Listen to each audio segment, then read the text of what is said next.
From the very beginning of life, nutrition is at the heart of healthy future generations. The period before the conception and the first 1,000 days of life is more important than anything else determining our lifelong health.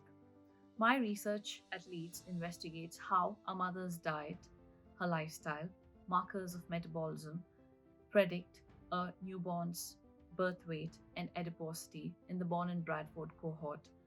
And I'm doing this work with Dr. Michael Zuliniak at the School of Food Science and Nutrition. I'm committed to ensuring that my research makes a positive impact to policies and public health and benefits women and children globally. A part of the 10-year university strategy at the University of Leeds is about bringing a positive difference to the world.